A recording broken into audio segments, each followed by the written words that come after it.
Kisah Nabi Daud alaihi salam.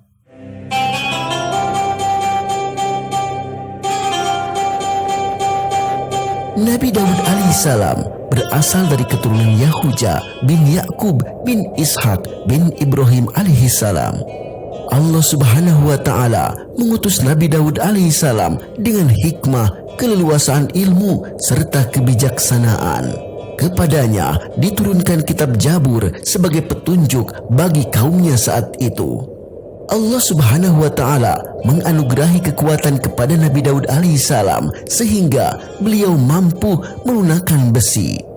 Dengan kemampuan melunakkan besi itulah Nabi Daud alaihi salam dapat membuat baju-baju yang terbuat dari besi.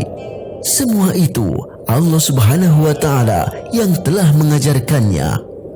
Allah Subhanahu wa taala berfirman, "Dan kami ajarkan pula kepada Daud cara membuat baju besi untukmu guna melindungi kamu dari peperangan. Apakah kamu bersyukur kepada Allah?" Al-Quran Surah Al-Anbiya ayat 80. Nabi Daud menjadi raja yang tidak tertandingi. Selain keperkasaan, Nabi Daud alaihissalam dikaruniai suara yang sangat merdu. Dengan suara yang merdu itu, Nabi Daud alaihissalam menjadi kiasan bagi siapapun, hingga apabila ada seseorang bersuara merdu, dikatakan bahwa ia memperoleh suara dari Nabi Daud alaihissalam. Kehebatan Nabi Daud alaihissalam sudah terlihat semenjak masih muda. Nabi Daud alaihissalam yang kala itu masih sangat muda dan belum menjadi seorang raja berhasil mengalahkan Jalut, raja zolim yang gagah perkasa. Jalut memiliki tubuh besar dan kuat.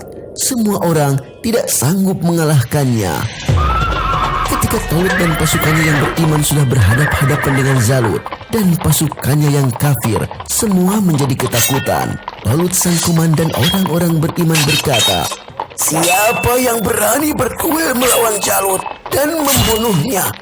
Aku akan menikahkan dia dengan putriku dan aku akan menguasakan harta bendaku kepadanya."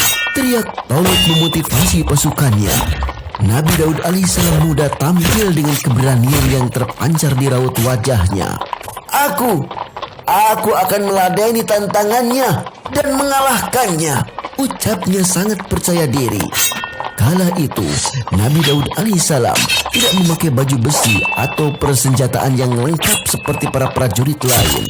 Tetapi, Nabi Daud alaihissalam hanya membawa ketepel dan batu kecil saja. Nabi Daud alaihissalam dengan gesit mengarahkan ketepelnya yang sudah diisi kerikil. Dengan cepat, melesatlah batu kerikil itu ke arah Jalut hingga tepat mengenai kepalanya. Kerikil kecil itu mengenai kepala Jalut. Jalut pun terjatuh dan mati di tangan anak hebat sang pemberani itu. Dengan izin Allah Subhanahu wa taala, Jalut raja zalim itu akhirnya mati. Nabi Daud alaihissalam muda berhasil mengalahkan Raja Jalut hanya dengan menggunakan batu kerikil yang ia lemparkan dengan alat pelempar buatannya. Dengan kisah Nabi Daud alaihissalam, Allah Subhanahu wa taala hendak memberikan pelajaran berharga kepada kita. Seseorang yang hanya menyandarkan diri kepada kekuatan jasmaninya dapat dikalahkan oleh orang yang lebih lemah hanya dengan benda kecil sejenis batu kerikil, sebagaimana Nabi Daud alaihissalam lakukan kala itu. Nabi Daud alaihissalam yang masih berusia muda mampu mengalahkan Jalut yang perkasa. Oleh karena itu, sebagai seorang muslim tidak patut berputus asa selama kita tetap bersandar kepada Allah Subhanahu wa taala. Kemenangan Nabi Daud alaihissalam melawan Jalut tidak menjadikannya sombong. Akan tetapi sebaliknya, Nabi Daud alaihissalam selalu bersikap rendah hati dan lemah lembut kepada siapapun.